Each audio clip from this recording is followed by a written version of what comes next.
Фильм начинается с вечеринки молодых людей на пляже. Оператор снимает всех, как они танцуют, целуются и получают удовольствие. Парень по имени Мич заставляет всех убрать телефоны в сумки, чтобы никто не мог сфотографировать дикую ночь и выложить в интернет. Затем двое парней Венес и Гильберт приносят шарик липкой субстанции, утверждая, что нашли его. Всем противно, но они не придают этому большого значения. Сцена резко переходит на следующее утро. Девушка по имени Кейли находится с Митчем, а четверо их друзей, а именно Чанда, Ронни и Венес в машине неподалеку. Кейли просыпается первой и оглядывается по сторонам, когда она видит на пляже птицу, которая изо всех сил пытается взлететь. Она предполагает, что птица застряла, но внезапно птица тонет в песке. Потрясённая Кейли пытается предупредить всех, чтобы они не наступали на песок. Но когда она обернулась, то увидела другую свою подругу Маршу, которая лежала голая на скамейке. Прыгая на песок, ее ноги застревают, и она не может пошевелиться. Группа в замешательстве, и Венес пытается выбежать за ней. Кейли пытается остановить его, но он не слушает. Он тоже падает на песок, не успев добраться до Марши, и застревает. Марши сейчас нигде не видно, потому что песок поглотил ее полностью. Венес кричит от боли и просит свою девушку Ронни помочь ему. Когда Венес пытается поднять голову, ему его кожа и глаза остаются на песке. В ужасе Ронни кричит. Группа начинает думать о том, как это могло произойти. Когда они пытаются кому-то позвонить, они осознают, что их телефоны лежат в багажнике машины. Ина пытается завести машину, но у нее разряжен аккумулятор.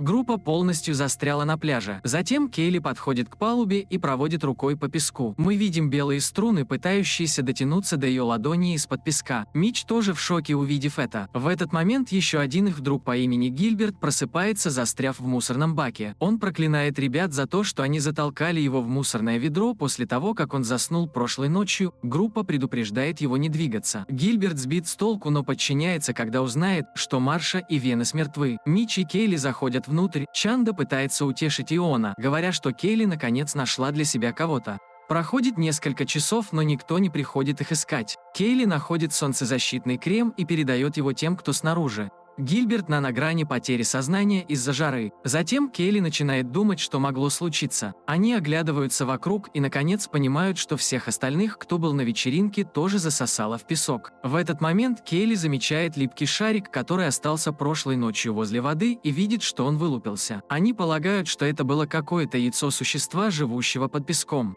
Поскольку это было вчера, существо должно быть небольшого размера и иметь форму. Кейли разрабатывает план, чтобы выяснить, насколько большое это существо. Она достает сосиски и начинает разбрасывать их по пляжу, чтобы увидеть примерный размер существа. Гильберт видит, как птицу засасывает в песок, и приходит в ужас. Наконец он понимает, то, что говорили его друзья, это правда. Остальные принимают ответные меры против разбрасывания сосисок, утверждая, что это их единственный источник пищи, но Кейли не останавливается. Последняя сосиска не засасывается, и группа празднует, видя, что может быть выход. Но у них все еще нет возможности забраться так далеко. Затем и он садится на заднее сиденье их машины и берет две доски для серфинга. Он держит одну на песке и прыгает на нее сверху. Все радуются, когда он не тонет. Затем и он направляется к скамейке рядом. Как раз в тот момент, когда он собирается наступить на нее, доска для серфинга двигается, из-за чего и он чуть не упал на землю, но судейство из песка попадает ему в живот. Ему удается спастись, но у него болит живот. Он находит на скамейке сумку, полную продуктов питания. Он случайно роняет банан на землю, но тот не тонет. И он машет руками над землей и выясняет, что банан упал на то место, где вчера вечером разожгли костер. Мы видим, что раны на его животе становятся хуже. Он начинает волноваться, и Кейли успокаивает его, говоря, чтобы он поискал что-то в сумке. Он передает газировку и воду, которые нашел в сумке, всем, продолжая скулить от боли. Его раны ухудшаются с каждой секундой. Затем и он пытается передать банку Митчу, но мешочки с гноем на его животе начинают лопаться. Он плачет от боли и ложится на скамейку. Доски для серфинга на земле все еще движутся, предполагая, что существо растет и развивается. Кейли замечает, что эти щупальца прикрепляются к шинам автомобиля, пытаясь сдвинуть его с места. У них осталось не так много времени, прежде чем существо станет достаточно большим, чтобы проглотить всю машину. Чанда и Ронни пытаются достать телефоны из багажника. Ронни предлагает залезть на капот и попытаться открыть его. Она просит Чанду передать письмо, которое она написала в дневнике, на случай, если она умрет. Она собирается открыть багажник, но Кейли останавливает ее, говоря, что когда он откроется, она упадет в песок. Кейли дает им спасательный крюк, чтобы Ронни могла за него держаться. Наконец ей удается открыть багажник. В этот момент к пляжу подъезжает машина и сигналит сигналит группе. Это пугает Ронни, и она случайно снова закрывает багажник. Ее пальцы застревают в нем, заставляя ее плакать от боли. Митч и Кейли кричат, чтобы им помогли. Внутри машины находится офицер пляжного патруля. Он предполагает, что группа принимает котики и не воспринимает их всерьез. Несмотря на то, что Кейли кричала ему, чтобы он оставался внутри, мужчина выходит из нее. Группа удивляется, когда он свободно гуляет по пляжу. Крупный план его ступней показывает, что щупальца не могут прикрепиться к его туфлям. Офицер идет рядом Иона и испытывает отвращение к его ранам. Он полностью игнорирует его просьбы помочь ему, все еще предполагая, что группа принимала котики. Он идет поговорить с Кейли и оскорбляет ее и Митча за то, что они безрассудные подростки. Он просит Кейли выйти и злится, когда она не соглашается. Он угрожает использовать против них перцовый баллончик, но когда он тянется за ним, он случайно роняет ключи на песок. Затем мужчина застревает, пытаясь их поднять. Офицер наконец понимает, что группа не лгала, но сейчас ничего сделать не может. Кейль советует ему распылить перцовый баллончик на щупальца. Спрей работает, и ему удается освободить руку, но половины его руки нет.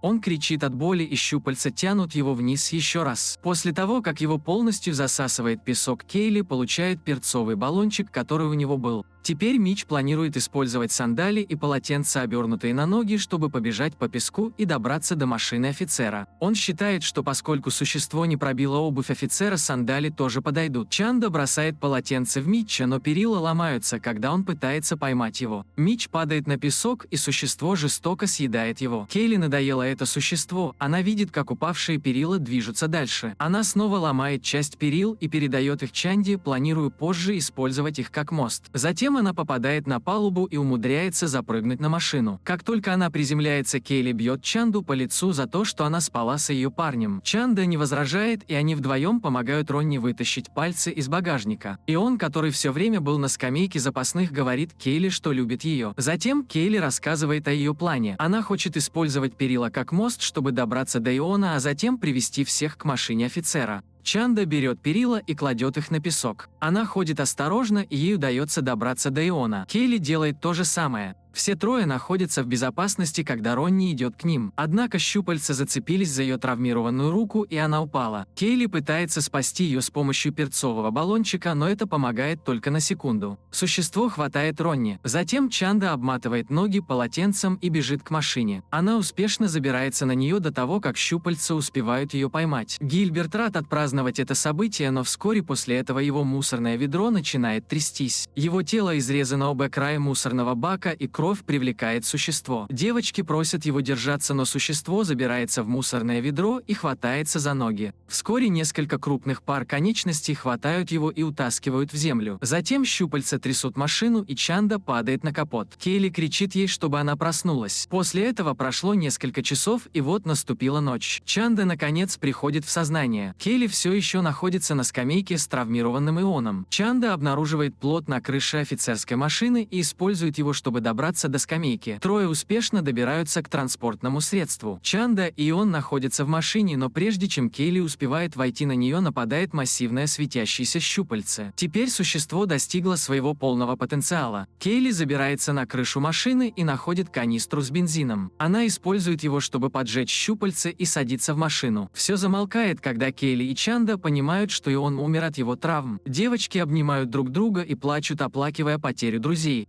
На следующее утро мужчина стучит в окна машины, будя девочек. Они видят, что монстра больше нет, и они могут ходить по песку. На последнем кадре мы видим существо, похожее на огромную медузу, которая направляется к пирсу Санта-Моники.